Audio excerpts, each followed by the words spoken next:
अस्सलामुअलैकुम। Physiology for paramedics के next lecture के अंदर आप सबको खुश आमदीद। हमने रिस्पिरेटरी सिस्टम शुरू कर रखा है। पिछली वीडियो के अंदर हमने एल्वेलाई के अंदर रिस्पिरेटरी गैसेस के एक्सचेंज को पढ़ा है कि किस तरह लंग्स में एल्वेलाई के अंदर कार्बन डाइऑक्साइड और ऑक्सीजन का एक्सचेंज होता है। आज हम exchange of respiratory gases at tissue level पढ़ेंगे, यानी आज हम रेस्पिरेटरी गैसों का तबादला टिश्यू और सेल्स लेवल के ऊपर पढ़ेंगे। Exchange of respiratory gases at tissue level. Respiratory gases का तबादला टिश्यू लेवल पर देखते हैं।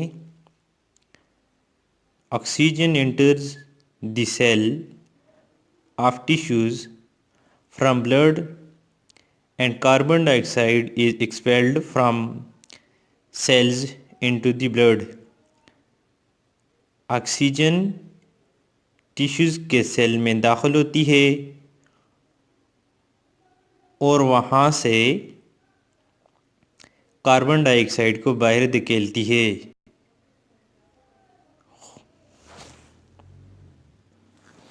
खून के अंदर, यानी ऑक्सीजन खून के ज़रिए टिश्यू में जाती है, टिश्यू के सेल्स में जाती है और वहाँ से कार्बन डाइऑक्साइड को खून के अंदर धकेलती है। आप देखते हैं कि यह प्रोसेस किस तरह होता है। Diffusion of oxygen from blood into the tissues. Oxygen की डिफ्यूजन ब्लड से टिश्यूज़ के अंदर किस तरह होती है। Partial pressure of oxygen in venous end of pulmonary capillary is 104 mm/Hg। Oxygen का वेनस एंड के अंदर कैपिलरी में पार्शियल प्रेशर जो होता है वो 104 mm/Hg होता है। However partial pressure of oxygen in the arterial end of systemic capillary is only 95 mm/Hg। ताहम सिस्टेमिक कैपिलरी के अंदर आर्टीरियल एंड में ऑक्सीजन का पार्शियल प्रेशर 95 mm/Hg होता है। It may be because of physiological shunt in lungs. ये lungs के अंदर फिजियोलॉजिकल शंट की वजह से होता है।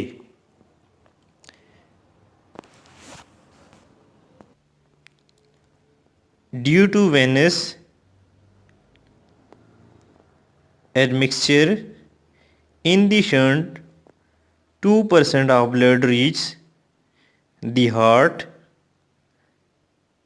without being oxygenated।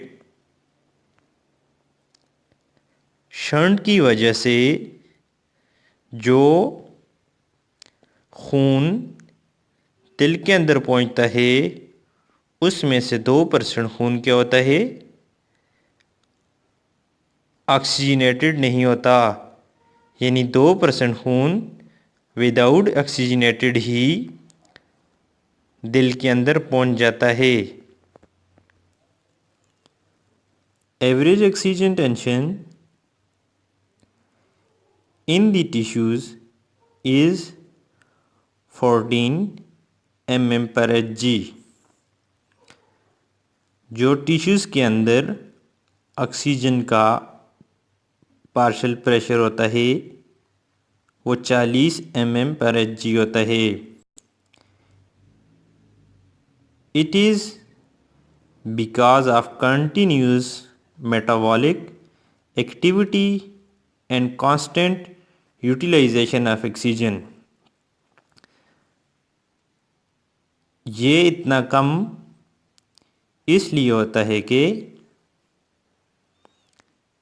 टिश्यूज़ के अंदर कॉन्स्टेंटली मुसलसल मेटाबॉलिक एक्टिविटी हो रही होती है और मेटाबॉलिक एक्टिविटी के अंदर ऑक्सीजन की यूटिलाइजेशन ज़्यादा होती है। जब भी मेटाबॉलिक एक्टिविटी होती है तो वो ऑक्सीजन के बग़ैर नहीं हो सकती। ऑक्सीजन की वजह से ही मेटाबॉलिक एक्टिविटी होती है।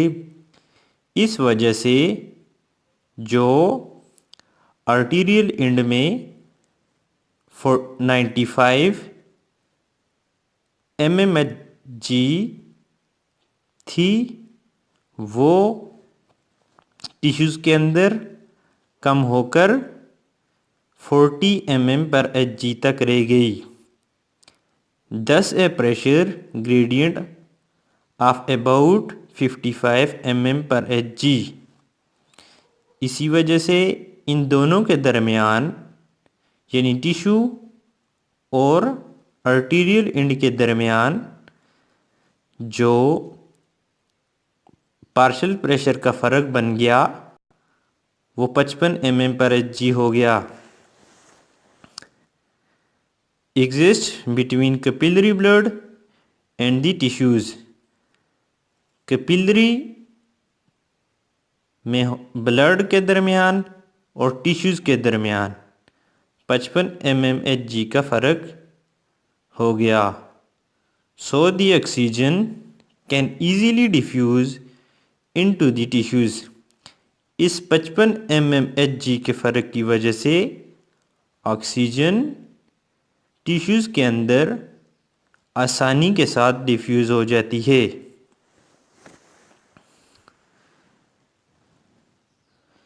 Oxygen content in arterial blood is 90 ml per 100 ml and in the venous blood it is 14 ml per 100 ml।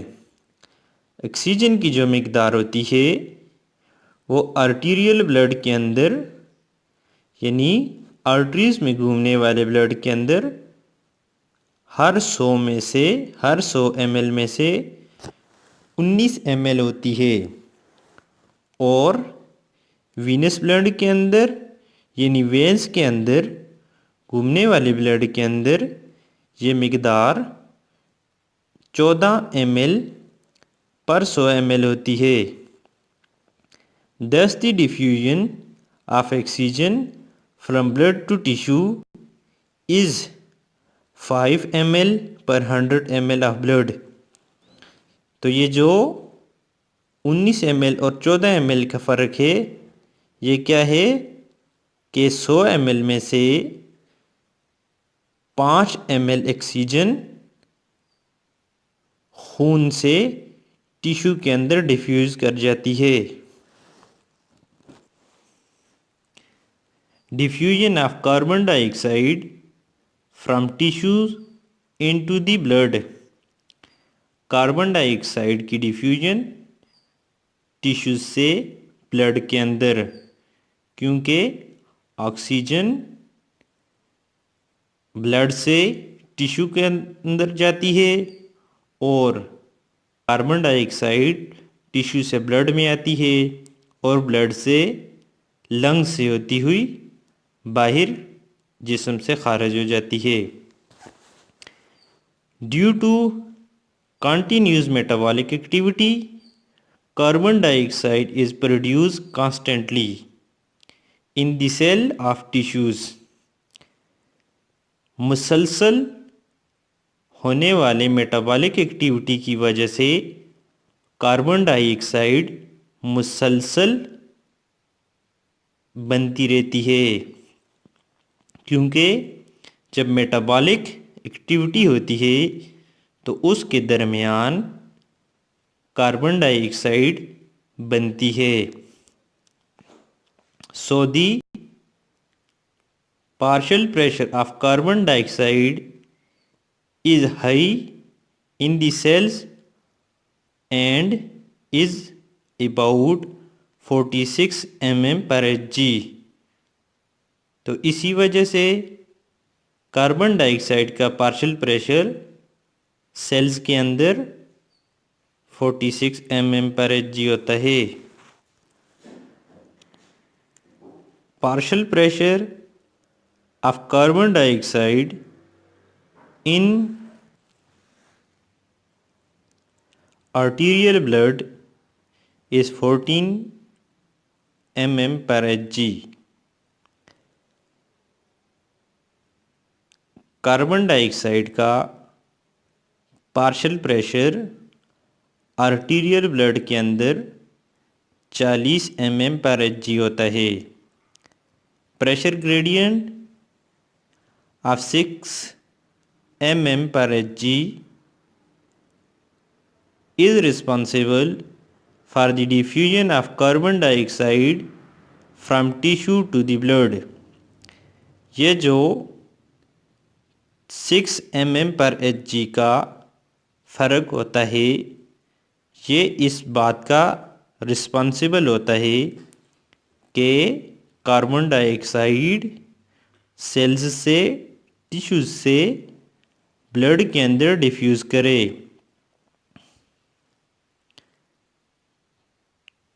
Carbon dioxide content in arterial blood is 48 ml per 100 ml and in the venous blood it is 52 ml per 100 ml।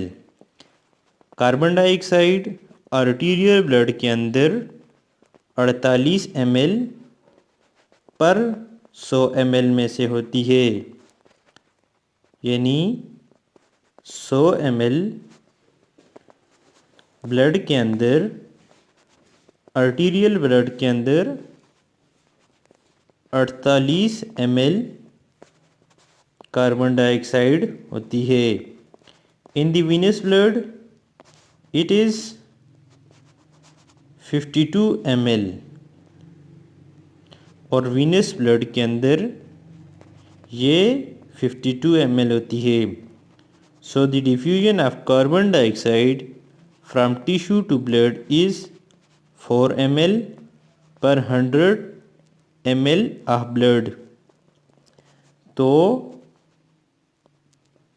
Carbon dioxide का tissue से blood के अंदर diffusion 100 ml में से 4 ml है।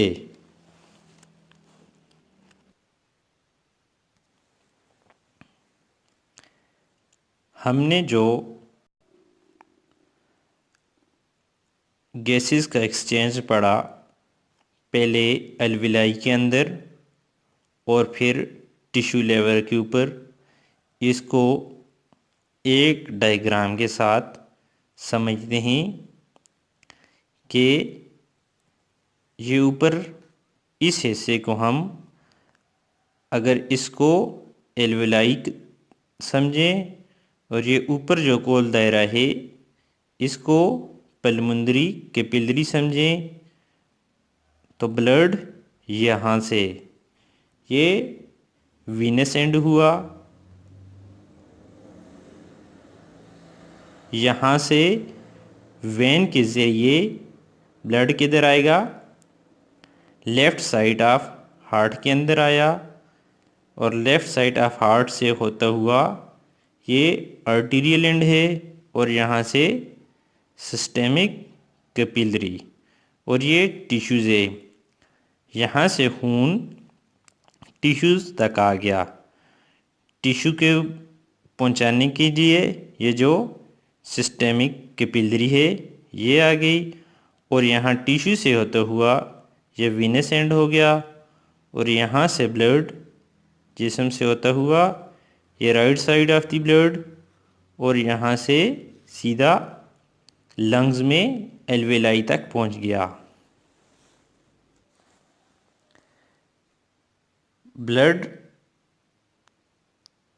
Right side of heart से alveoli में जब आया तो एल्वेलाई के अंदर ऑक्सीजन का जो पार्शियल प्रेशर ऑफ ऑक्सीजन था वो कितना था 104 mm/Hg और वहाँ से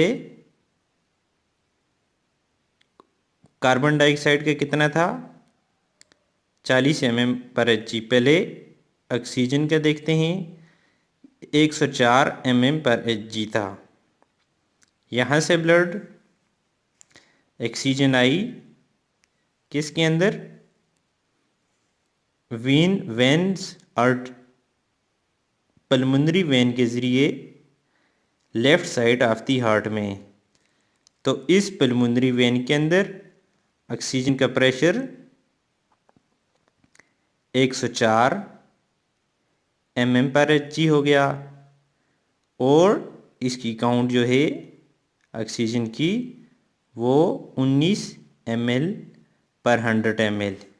यहाँ से किधर आ गया left side of the heart में। जब हार्ट ने पंप किया तो यहाँ से ये जो आगे आर्टरी आ गई, हार्ट से आगे आर्टरीज जो जिस्म में खून पहुँचाती हैं, तो यहाँ इसमें ऑक्सीजन का पार्शियल प्रेशर 95 mm/Hg हो गया और इसका ऑक्सीजन का कंटेंट 19 ml/100 ml। यहाँ से ये किधर पहुँच गई ऑक्सीजन आर्टीरियल एंड से सिस्टेमिक कैपिलरी में और सिस्टेमिक कैपिलरी से ये कहाँ दाखिल हो जाएगी टिश्यू के अंदर। जब टिश्यू के अंदर दाखिल हुई ऑक्सीजन टिश्यू में दाखिल हो गई तो सिस्टेमिक कैपिलरी में कितना था यही 95 mm/Hg। तो यहाँ इधर टिश्यूज़ में ऑक्सीजन का पार्शियल प्रेशर था 40 mm/Hg 40 mm/Hg। तो ऑक्सीजन यहाँ से आसानी से टिश्यूज़ में दाखिल हो गई और टिश्यूज़ में दाखिल होने के बाद जो आगे ब्लड आगे भी चलता है टिश्यूज़ से, फिर वेन्स में, वेन्स से जब टिश्यूज़ के बाद वेन्स में जाएगा तो यहाँ ऑक्सीजन का जो पार्शियल प्रेशर है वही 40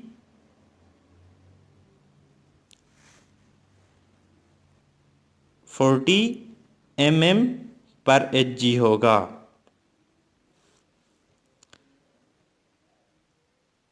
और ऑक्सीजन की कंटेंट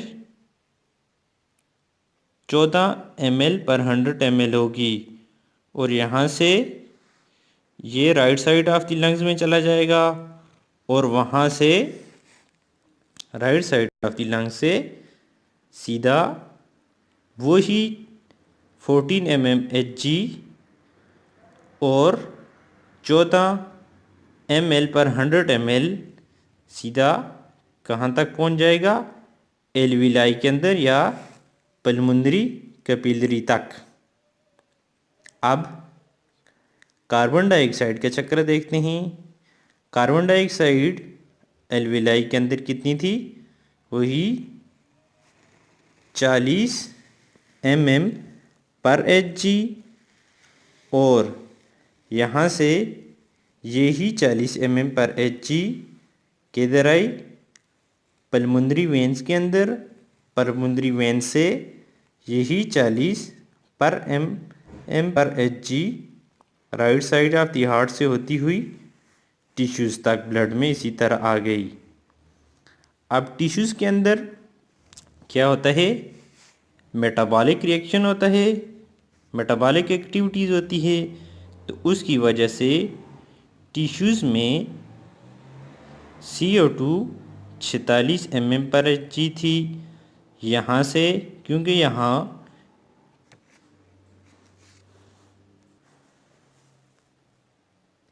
यहाँ से कार्बन डाइऑक्साइड वीनस हैंड के से होती हुई कितनी आ गई 46 mm/Hg।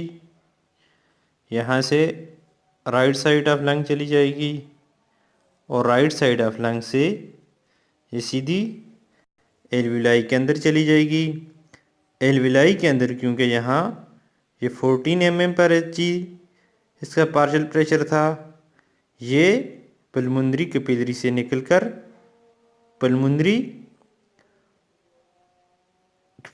निकलकर एल्विलाई के अंदर चली जाएगी और एल्विलाई से लंग्स से होती हुई बाहर हवा के अंदर, फ़ज़ा के अंदर चली जाएगी। तो इस तरह ये ऑक्सीजन और कार्बन डाइऑक्साइड का चक्कर एल्विलाई से होता हुआ टिश्यूज़ में और टिश्यूज़ से होता हुआ एल्विलाई के अंदर ख़त्म होता है।